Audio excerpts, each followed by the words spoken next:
জবা, জবা, জবা, আপনি কফি খাবেন? না আর কফি খাবো না, একবার ডিনার করে নেবো। তুমি স্যুপটা বানিয়েছো? হ্যাঁ বানিয়েছি, আমি ঘরে এনে দিচ্ছি। আচ্ছা আপনাকে কটা টোস্ট দেবো? 4টে। মাত্র 4টে? 4টি খাও। ঠিক আছে। ও জবা, 1 মিনিট শোনো। হ্যাঁ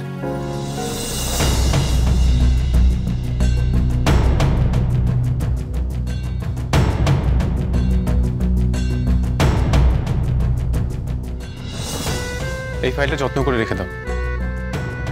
যতদিন না আমাদের অফিসের লোককে আমি হ্যান্ড ওভার করছি, এটা সাবধানে আলমারিতে রেখে দাও।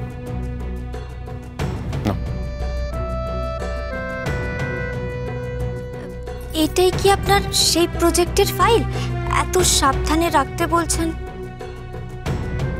হ্যাঁ যাবো, এটাই সেই ফাইলটা। এর মধ্যে সুরক্ষা দপ্তরের অনেক গোপন তথ্য আছে, আর এটা যদি একবার লিক হয়ে যায় তাহলে আমাদের দেশের সুরক্ষা দপ্তরে অনেক অনেক ক্ষতি হয়ে যাবে। হ্যাঁ আপনি তো বলছিলেন এই ফাইলটা যদি দেশের শত্রুদের হাতে পড়ে যায় তাহলে খুব বিপদ হয়ে যাবে। হ্যাঁ জবা, এটা যদি একবার টেররিস্টদের হাতে পড়ে তাহলে খুব বিপদ।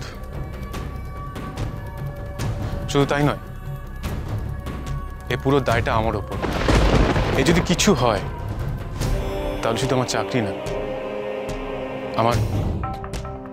আমার জেলও হতে পারে।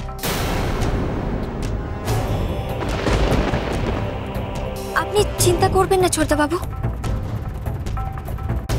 আমি ফাইলটাকে আমার জীবন দিয়ে আগলে রাখবো। আমি আপনার কোনো ক্ষতি হতে দেব না।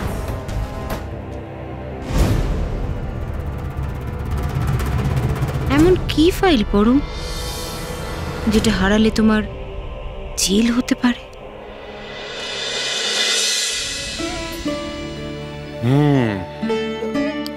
দারুণ হবে মনে হচ্ছে।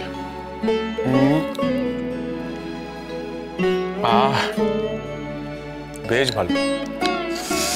জানো জবা, আজকে বাড়ি ফেরার পথে দেখলাম পাড়া ছেলেগুলো মাঠে বসে রান্নাবান্না করছে। আমরা একসময় এরকম রান্নাবান্না করে খেতাম, কি মজাই না হতো।